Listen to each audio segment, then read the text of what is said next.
Yeah, so I kind of feel the same about this next one, man. So the next film is going to be a film by Christopher McQuarrie, and this film is called Mission Impossible: The Final Reckoning. And I don't know if this is an indicative that they're trying to make this the finale of the season of the series, but this definitely is the finale of this, what was started in the previous film. We've got the continuation with the same threat and on our team, finishing this mission. But in this film, Ethan Hunt and the IMF team race against time to find the entity, a rogue artificial intelligence that can destroy mankind. This film stars, of course, Tom Cruise. We also got Haley Atwell returning from the previous film. Palm Clementif, she's also back. We also got Mariela Garriga. She pops up here. Hannah Waddington, she's new for this cast. Asai Morales returns as the entity's human helper. We also got Tremel Tillman, who's making waves since being in Severance. Simon Pegg returns. Ving Rhames returns.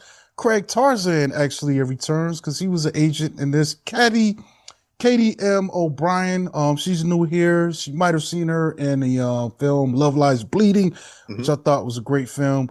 We also got Angela Bassett returning as the president.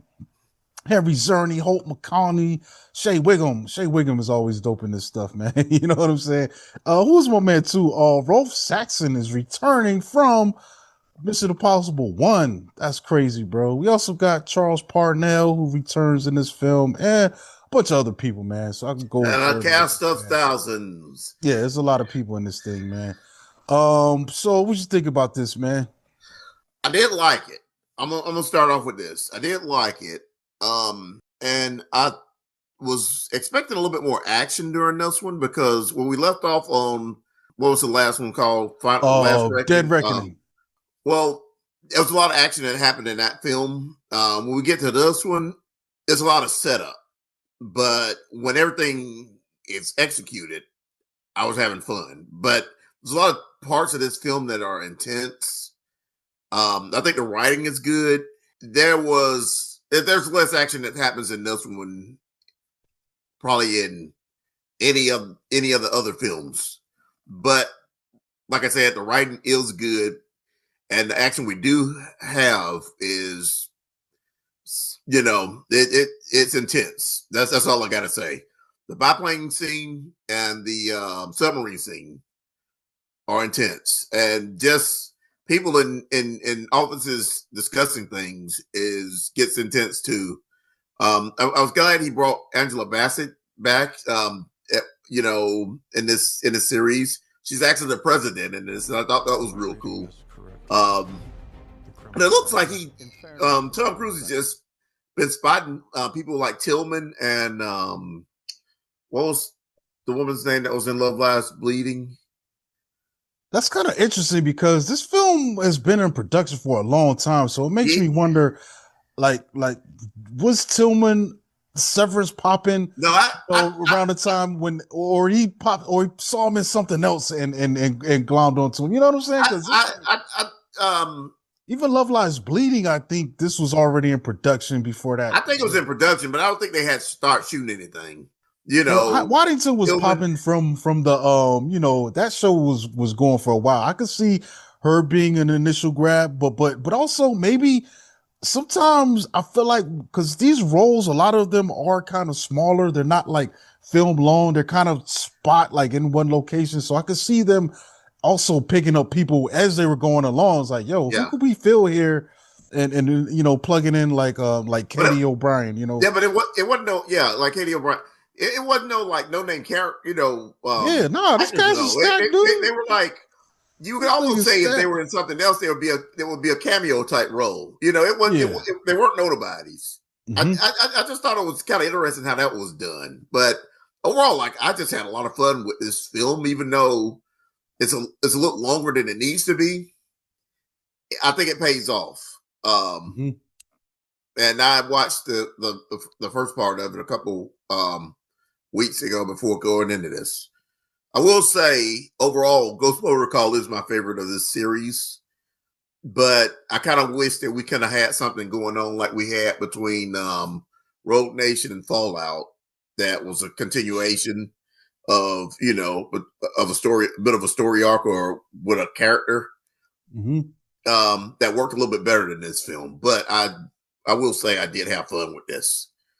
Not knocking it, but they've done better. But this was also a good film. I feel like for me, it's a little different. I think there are parts of this that I really liked. Especially one of the stunt scenes, man. I thought the airplane stuff was cool, but it's also kind of felt like a little indulgent. If that one definitely felt like it ran too long, but that submarine one, dude, that thing was crazy because I never seen nothing like that. And I'm talking about, you can hear a pin drop in the theater that I went. Yeah. I feel like we were holding our breath, like Cruise was holding our breath. But also in that, I think about it, like, how did he survive that ascension out of, like, there's things, man, I could nitpick on a Neil deGrasse Tyson level, but I did enjoy that. It was just crazy, big scale, wild action. And like you said, some of it, not all of it, because some of it was boring the hell out of me. But that scene with the president and they're deciding to push the button or not, that was crazy, man. That was really intense. But my biggest complaint about this is going to be the runtime, and it's not that. Like, I'm not complaining about the runtime if I'm having a good time. And there was a lot of this where I wasn't having a good time. I feel like there was a lot of extra exposition on top of exposition that wasn't needed. Like, there was a repetitive nature of this thing where, all right, we're going to talk about the plan. We explain the plan. And then as the plan's going down, the characters got to explain to the audience the execution of the plan. Yeah. We just heard them talk about like 10 minutes ago. So I'm like, man, if you shaved those elements out, you probably could have shaved 30 minutes out of this. But also another thing that I got to nitpick about it, this is Mission Impossible. This is a team sport.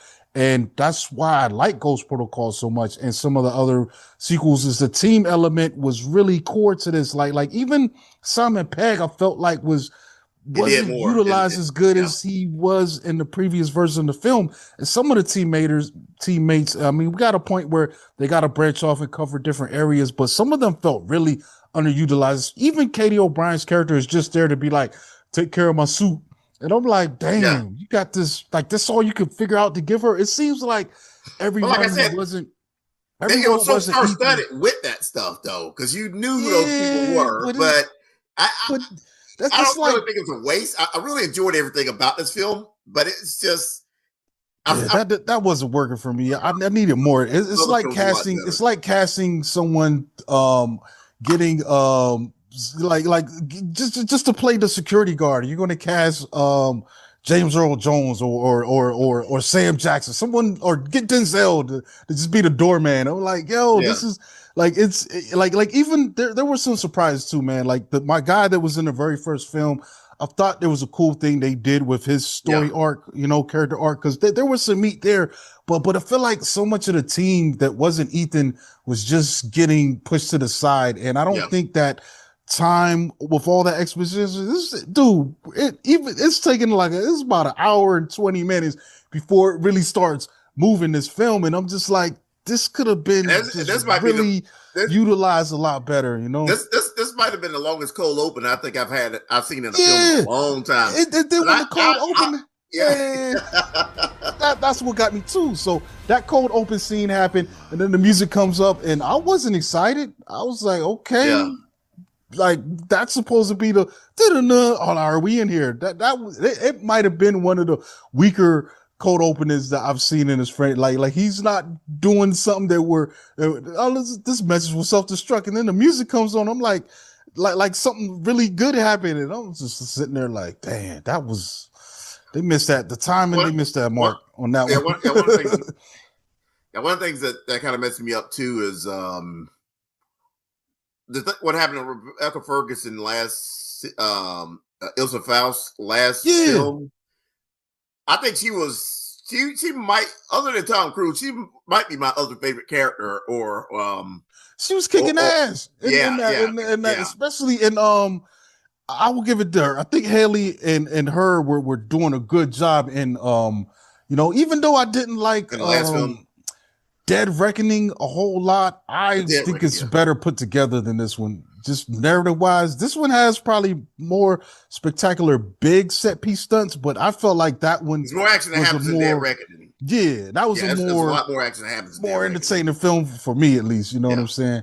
But like I Yeah. said, Ghost Protocol is my favorite of all these films. Is that the one with that had where they had that sandstorm? Yeah. Yeah, and he's climbing in Dubai. He's Yeah. climbing, Yeah. man, Yeah. yeah. And and that one has all the cool stuff. Simon Pegg's characters messing with his gadgets. They got the, yeah. all that. And the Like, glove, yeah, and he has like, a glove that, and Brad Bird directed that one. mhm. That did The Incredibles. Yeah, That was like his first, like one of his first like live action films. Mhm. Just the glove, the gloves wouldn't work. It's most of his gadgets wouldn't work, on Mhm. that. Yeah, So they work when they wanted to, so they got to yeah, improvise. yeah.